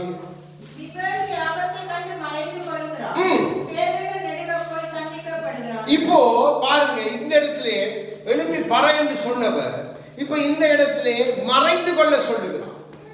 அப்போ கழுகு ஒரு சில நேரங்களில் மறையணும். ஏனென்று சொன்னா கழுகு கீழே வரும் பொழுதெல்லாம் கழுகுக்கு மேல எந்த விதமான ஏதாவது நிறுத்த ஒருத்தர முடியாது, அழகாய் பறந்து கொண்டே இருக்கும். ஆனா அது கீழே வரும் பொழுது வேடன் உண்டு, அதற்கு கண்ணி உண்டு. ஆகவேதான் சங்கீதக்காரன் சொல்கிறான் அந்த உன்னதமான மறைவு. ஆகவே நாம் கழுகை போல நமக்கு ஒரு பிரச்சனை கீழே இருக்கணும், நம்ம போய் அந்த மறைவுக்குள்ள இருந்துடணும். இந்த பிரச்சனையை வர்ற அந்த பிரச்சனைக்குள்ள வந்து அந்த வேடண்ட கண்ணிக்குள்ள நம்ம அகப்பட்டு விடாதபடி சில நேரத்தில் தேவன் சொல்வார், எனக்குள்ள மறைந்து அந்த உன்னதமான மறைவுக்குள்ள வந்து மறைந்து. ஆகவே விவேக் என்ன ப்ரூடன், விவேக் சொன்னா ப்ரூடன் ஆங்கிலத்தில். ஏன்னா அவர்கள் என்ன செய்வாங்கன்னா அவங்க தங்களுடைய விவேகத்தால காரியங்களை சரியா செய்து போயிடுவாங்க. கழுகு அப்படி, கழுகுடைய வழிகள் அப்படி. அப்போ தேவன் சொல்ல, நீங்க அப்படி இருங்க, நீங்க முட்டாள்களை போல கிரியை செய்யாதபடிக்கு எதை எப்ப செய்யணுமோ அதை கற்றுக்கொள்ளுங்க. கழுகு சில நேரத்துல நான் சொன்னேன், அந்த செட்டைகளை களையும் பொழுது அதுக்கு பலவீனமான ஒரு காலம், அதுக்கு ஒரு காத்திருப்பின் காலம். ஆனா அந்த காலத்திலும் கழுகு போய் அமைந்து அந்த கண்மலைக்குள்ள மறைவுக்குள்ள அது போய் அமர்ந்திருக்கு. தேவன் சொல்லுகிறான், நீங்க அப்படியும் செயல்படணும், அந்த உன்னதமான மறைவுக்குள்ள நீங்க இருக்க. அடுத்ததாக இந்த கழுகின் கண்களை கொஞ்சம் உங்களுக்கு சொல்லித்தான். இந்த கழுகுடைய கண்கள் சொல்றாங்க 4 கிலோமீட்டர் வரைக்கும் பார்ப்போம். 4 கிலோமீட்டர் சும்மா தூரம் இல்லை, 4 கிலோமீட்டருக்கு தெளிவா பார்ப்போம். கழுகுடைய கண்கள்ல அந்த இது இருக்கு. அடுத்தது அது தொலைநோக்கு பார்வை உள்ளது. கழுகுக்கு 2 விதமான பார்வை, விசேஷித்த பார்வை. ஒன்று தொலைநோக்கு பார்வை, இன்னொன்று வைட் ஆங்கிள் சைட். கழுகு இப்படி பார்த்துதான் நீங்க கூட அங்க பார்த்து கொண்டு, கழுகு இங்கேயும் பார்த்து கொண்டு. ஆகவேதான் தீர்க்கதரிசியின் கண்கள் கழுகின் கண்கள் என்று வேதத்தில் சொல்லப்பட்டு, தீர்க்கதரிசியுடைய கண்கள். அப்போ இந்த கழுகு வைட் ஆங்கிள், இன்னொன்று தொலைநோக்கு பைனல் போஸ்ட் வச்சு நீங்க பாப்பீங்க, அதான் தொலைநோக்கு. அந்த பார்வை ஆட்டோமேட்டிக்காக ஆண்டவர் அந்த கண்களை கழுகுக்கு கொடுத்திருக்கிறார்.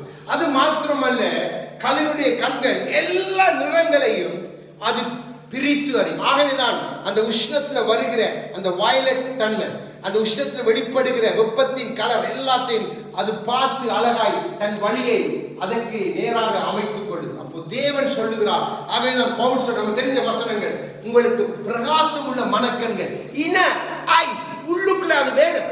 கழுக போல தொலைநோக்கு பார்வை, தீர்க்க தரிசனத்தை கொண்டு கிறிஸ்துவ கொண்டு பார்க்கிற பார்வை.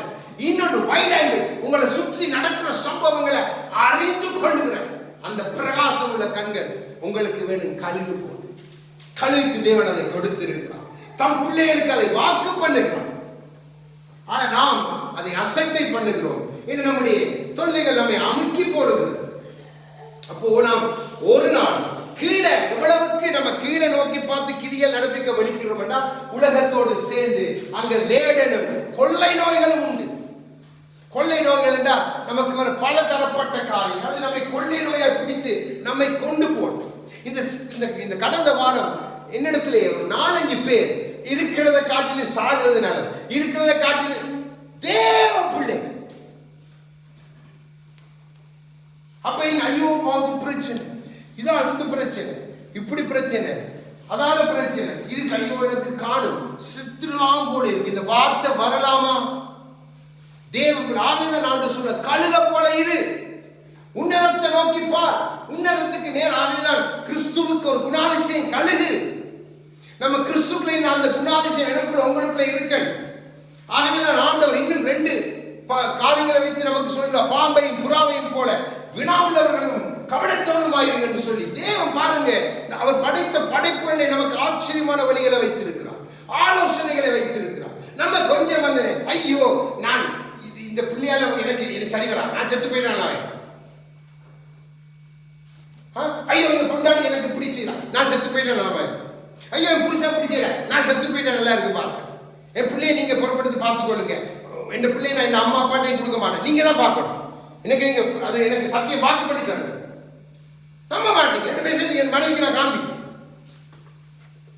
ஒரு சகோதரி, நான் சாப்பிடுறேன், என்ன அம்மாவோட பிரச்சனை, அப்ப அதுக்கு இவன் சாப்பிடுறாவா பிள்ளை 5 வயசு பிள்ளை, பாஸ்டர் இந்த பிள்ளைய நீங்க வந்து பொறுப்படுங்க, என் அம்மா அப்பா யாரும் இல்லை, என் சகோதரங்களுக்கு கொடுக்க மாட்டேன், நீங்க பொறுப்படுத்தி இந்த பிள்ளைய நீங்க வளர்த்து கொடுங்க. நம்ப மாட்டீங்க, உண்மையை நடந்த சம்பவத்தை சொல்லுகிறேன். ஏங்க நம்முடைய காரியங்கள் தலைகள் சத்ரு நம்ம அப்படியா அடிக்கிறான். நம்ம ஆண்டவர் நமக்கு கொடுக்க விரும்புகிற பலத்தை நாம் புரிந்து கொள்ளணும். அந்த கழுகின் செட்டைகள், கழுகின் வலிகளை நாம் புரிந்து கொள்ளணும். அதுக்குள்ள கர்த்தர் வைத்திருக்கிற பலத்தை நாம் புரிந்து கொள்ளணும். கழுகுக்கு இன்னொரு தன்மை, எந்த பறவையும் செய்யாத ஒரு தன்மை. கழுகு எப்பயுமே சூரியனை நோக்கி தான் போவாங்க. சூரியன் எந்த திசையில இருக்குதோ அந்த திசையில தான் கழுகு வட்டம் அடித்துக் கொண்டே இருக்கு. ஏண்டா அங்கிருந்து அதுக்கு பலம் வந்து கொண்டே இருக்குது. அப்போ நம்முடைய சூரியனாகிய கிறிஸ்து மேலதான் நம்முடைய கண்கள் பதியப்பட்டிருக்கணும். அவரை நோக்கித்தான் நான் பாடி திருத்த போல உம்மை சுற்றி சுற்றியா அப்பா என் நினைவு உம்மை சுற்றுது, என்னுடைய சிந்தை உம்மை சுற்றுது, என் வழிகள் உம்மை சுற்றி இருக்குது. அவரை சுற்றி சுற்றி அந்த நீதியின் சூரியனின் செட்டை நிலையில் ஆரோக்கியம் உண்டு. அவருடைய வசனம் அதுக்குள்ளதான் நீங்க இருக்கணும். அதுதான் வெளிச்சம். பாருங்க, எந்த சூரியன வெளிச்சம் மற்ற நமக்கு பார்க்கணும், கழுகுக்கு எந்த அந்த வெளிச்சத்தை நோக்கி போகும். அதுல கண்களை அது ஒரு நாள் டேமேஜ் பண்ணிட்டா அதுக்கு ஒரு ஃபில்டர் ஒன்று இருக்கு. அது எவ்வளவு பவர்ஃபுல்லி அந்த ஒளியை அது பார்த்து கொண்டு போறதுக்கு தேவன் வைத்து அப்படிப்பட்ட கண்கள் நமக்கு வேணும், அப்படிப்பட்ட வழியை நமக்குள்ள வேணும். அதைத்தான் ஆண்டவர் சொல்லுகிறார், என் சபைக்கு என் ஸ்திரீக்கு அப்படிப்பட்ட கழுகின் பெரும் சட்டைகளை கொடுக்க விரும்புகிறேன். அதைத்தான் நீங்க தீர்க்கதரிசியுடைய வாக்கு பண்ணுகிறார். அதைத்தான் அடையாளப்படுத்தி தன்னுடைய சிங்காசனத்துக்கு முன்பாக ஒரு முகம் கழுகு முகமாய் நிறுத்தி விட்டார். எவ்வளவோ சொல்லிக் கொண்டு போலாம் அவனுக்கு. அப்போ நம் கழுகின் அதான் சாலமோனுக்கு அது ஆச்சரியம். பாருங்க, சாலமோன் ஞானவான், புத்திசாலியா. நான் சொன்னான், இதன் புத்தி கெட்டவே இல்லை, இதன் வழி எனக்கு கெட்டவே இல்லை, இது எனக்கு ஆச்சரியமா இருக்கின்றா. அப்படிப்பட்ட காரியங்களை தேவன் கழுகுக்குள்ளே வைத்திருக்கிறார். நாம் சும்மா சாதாரணமாய் பார்த்துட்டு போறபடியால நம்மால அநேகத்தை கற்றுக்கொள்ள முடியல. ஆண்டு இடத்துல எறும்பிடத்துல நாம் கற்றுக்கொள்ள எறும்பை குறித்து யோசிச்சு பாருங்க. அப்போ அவருடைய வார்த்தை, அவருடைய சூரியனாகிய கிறிஸ்து, அவர்தான் வார்த்தை. அதுக்குள்ள நம்ம இருக்கணும். அதுதான் நமக்கு வெளிச்சம், அதுதான் நமக்கு சூரியன். அதை நோக்கித்தான் நானும் நீங்கள் பிரயாணம். அப்போ இதெல்லாம் நம்ம ஒன்று சேர்ந்து இடுக்கமான வாசலை நம்ம அழகாய் கடந்து போய் முடிவில் அந்த ஜீவ கிரீடத்துக்கு நேராக நம்மை ஒப்பு கொடுக்கலாம். அப்போ மிக கவனம் பிள்ளைகளே, நம்மை கெடுத்து போடணும். அநேக வசனங்களை சொல்லலாம், அநேக காரியம் தேவையில்லை, இது போதும். அப்போ நமக்கு வேதத்திலே சாலமோன் பார்த்து ஆச்சரியப்பட்ட கழுகின் வழியை பாரு என்று சொல்லி ஆண்டவர் சொல்லுகிறார். அந்த வழியை கொண்டு நமக்கு கற்றுக் கொடுக்கிறார் புது பலனை. நாம் சோர்வடையாமல் இளைப்படையாமல் ஓடுவதற்கு, அவரோடு நாம் இணைந்து நடப்பதற்கு, இந்த இடுக்கமான வாசலை நாம் கடந்து அந்த ஜீவனுக்குள்ளே பிரவேசிப்பதற்கு அவர் சொல்லுகிறார், அந்த பெரும் சக்தி, அந்த பலத்தை உனக்கு நான் கொடுக்க போறேன், அந்த ஆவி உனக்கு நான் கொடுத்திருக்கிறேன். இன்னைக்கு அநேகர் ஆவியை அவித்து போடு, ஆவியானவர் ஊற்றப்படுகிறார், கொடுக்கப்படுகிறார், நாம் அவித்து போடுகிறோம்.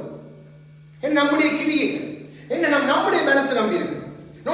இந்த வழியில போய் இதை செய்து பார்ப்போம், அந்த வழியில போய் அதை செய்து பார்ப்போம், நம்மட வேலை. நம்ம கர்த்தருக்கு காத்திருக்கிற இல்லை, நம்ம பொறுமையா இருக்கிற. சில நேரம் காத்திருப்பு கொஞ்சம் நீடித்து இருக்கலாம். இன்னைக்கு கிறிஸ்து தன் மனவாட்டிக்கா எத்தனை வருடம் காத்திருக்கிறார். பிதாவாகிய தேவன் தன் பிள்ளைகள் தன்னிடத்தில் வரும்படியாய் நீடிய பொறுமையோடு இன்று வரைக்கும் காத்துக் கொண்டிருக்கிறார். சிருஷ்டிப்பு காத்துக் கொண்டிருக்க, தவித்துக் கொண்டிருக்கிறது, பொறுமையோடு இருக்கிறது என்று ரோமரில் பவுல் எழுதுகிறார். அப்போ நாம் தேவ பிள்ளைகள் அதை செய்கிறது இல்லை. கனவுக்குள்ள இன்னும் பல காரியங்கள் உண்டு. நமக்கு தேவையானதை மாத்திரம் நாம் பார்த்துக் கொண்டோம். இன்னும் அநேகத்தை நாம் தியானிக்கலாம். கலகை நேரம் போதான்.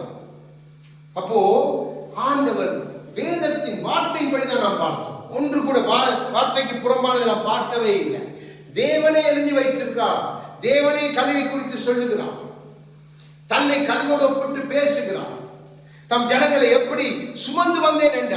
ஆகவேதான் அவர்கள் சோர்ந்து போகையில, இழைப்படையில தேவன் நடத்தி வந்தார். எல்லாத்தையும் கொடுத்து 40 வருஷம். நமக்கு கிறிஸ்துக்குள்ள வந்து 20 வருஷத்திலே நம்ம தொய்ந்து போயிட்டோம். நல்ல வயசு போயிட்டு முடியல. ஐயோ ஆண்டவரை நான் பலவீனமாயிட்ட முடியல. ஆண்ட சொல்ல, வா காத்திரு, புது பலம் கொடுப்பேன். அன்றால் என்னோட சேர்ந்திரு, காவா இணைந்திரு, சேர்ந்திரு, ஒரே சேரும். நான் நீ ஒன்றாயிருக்க இருந்துட்டா புது பலன் உண்டு. இருந்துட்டா எழும்புவீங்க. உங்களுடைய சரீரம் ஒரு தடை அல்ல பிள்ளைகளே. உங்களுடைய வாழ்க்கை ஒரு தடை அல்ல. கர்த்தருக்கு நீங்க எவ்வளவு நேரத்தை கொடுக்குறீங்களோ, கர்த்தருக்கு நீங்க எவ்வளவு நேரத்தை செலவழிக்கிறீங்களோ, அதுதான் உங்களுடைய பலம். அந்த பலத்தின் மகிமை உங்களுக்கு தெரியணுமா? கர்த்தரை அப்படியே போய் பிடிச்சு கொள்ளுங்க, சேர்ந்து கொள்ளுங்க. ஒரு கணவன் மனைவி சேர்ந்தால் தான் காரியம் நடக்கும். எனக்கு மனைவி ஏன் கணவன் பேரளவில் இருந்தா ஒன்று நடக்கும். இன்னைக்கு அப்படி இருக்கிறவங்க உண்டு. யோசிச்சுக்க, திருமணம் ஆயிட்டு ஆனால் மனைவி அப்படியே இருக்கட்டும், கணவன் நான் இப்படியே இருக்கிறேன். அப்படி இருக்கிறவங்க உண்டு. என்ன சத்துரு அப்படி எல்லாத்தையும் வஞ்சித்து வைத்திருக்கிறான். ஆண்டவருடைய வழிகளை நாம் நோக்கி பார்க்கணும். தேவன் நமக்கு வைத்திருக்கிற புது பலன், அவர் தான் படைத்த பறவையுடன் ரூலர் ஆஃப் த ஸ்கை, அதாவது வானத்தின் அரசன் ஆகிய கழுகை கொண்டு அவர் நமக்கு கற்றுக் கொடுக்கிறார். ஆகவேதான் யோவான் அவரை உன்னதமான கழுகை கொப்பாக தன்னுடைய சுவிசேஷத்திலே அவரை குறித்து எழுதுகிறார். உன்னதமானவர், உன்னதமானவருடைய குமாரன், தேவ குமாரன். தேவன் நம்மை பார்த்து சொல்லுகிறார், கழுகின் வழிகளை நோக்கி பாருங்க, அதுல ஞானம் இருக்கு. கழுகின் வழிகளில் ஜெயம் இருக்கு. அது பிரச்சனைகளை கண்டு பயப்படுறது இல்லை. என் பிள்ளைகள், நீங்க பிரச்சனையை கண்டு பயப்படவே கூடாது. அதை பயன்படுத்துங்க, முன்னோக்கி போய்கொண்டே இருப்பீங்க. எந்த பிரச்சனை வருதோ அதை பயன்படுத்துங்க. அதுல இருந்து பொறுமையோடு செய்யுங்க. தேவன் அடுத்த ஆவிதான் சொன்னா, வெளிப்படுத்தினது, என்னுடைய பொறுமையை காத்துக் கொள்ளுகிறவர்களே சோதனையின் காலத்திலே நான் காத்துக் கொள்வேன். ஆண்டவர் நமக்கு கற்றுக் கொடுக்கிறார். கழுகை வைத்து கற்றுக் கொடுக்கிறார். நாம் எப்படி இருக்கணும் என்று கற்றுக் கொடுக்கிறார். ஆகவே தேவ வார்த்தைகள் ஒரு நாள் போய் சொல்லாது. நாம் ஞானஸ்தானத்தோடு ஆரம்பித்த இந்த ஓட்டத்தை நாம் ஜீவனுக்குள்ளே பிரவேசித்து முடியும் வரைக்கும் நாம் ஓடணும் என்பதுதான் தேவனுடைய எதிர்பார்ப்பும் அவருடைய விருப்பமும் அவருடைய சித்தம். அதற்குத்தான் நம்மை பலப்படுத்துகிறார். அதற்குத்தான் நமக்கு ஆலோசனை சொல்லுகிறார். இதை தடுத்து போட வருகிற எல்லாவற்றிலும் இருந்து எல்லாருக்கும் வரும், எல்லாருக்கும் வரும். அது இல்லாதவர் ஒருவருமே இல்லை. ஆனா ஆண்டவர் சொல்றார், இதெல்லாம் உனக்கு வெற்றியின் வழிகள், இதெல்லாம் ஜெயத்தின் வழிகள். இப்படியாய் கிரியை நடப்பிக்கும் பொழுது, இப்படியாய் நாம் நடக்கும் பொழுது தேவன் நம்மை செட்டைகளை அடித்து கழுகை போல சிகரங்களை தாண்டி அந்த உன்னதமான மலைவுக்கு நேராக, அந்த உன்னதமான ஒரு மலையில் இருக்கிற சகல ஆசீர்வாதங்களுக்கு நேராக நாம் அனுதினமும் தியானிக்கிற அவனை நாமத்தை அறிந்திருக்கிறபடி அவனை உயர்ந்த அடைக்கலத்திலே வைப்பேன். அப்போ நம்மை அப்படியாய் வைப்பார். அந்த உயர்ந்த அடைக்கலத்தை நோக்கித்தான் தேவன் நம்மை கூப்பிடுகிறார். அதை கெடுத்து போடத்தான் இன்னொருத்தர் நம்மை துரத்துகிறார். ஆனா தேவன் சொல்லுகிறார், உனக்கு கொடுக்கிறேன் பலன், கழுகைகள் போல பலன் கொடுக்கிறேன், கழுகின் ஞானத்தை போல நீ செயல்படு என்று சொல்லி தேவன் நமக்கு ஆலோசனை கொடுக்கிறபடினா தேவ சமூகத்தில் உற்சாகமாக எழுந்திருந்து அவரை பாடி மகிமைப்படுத்த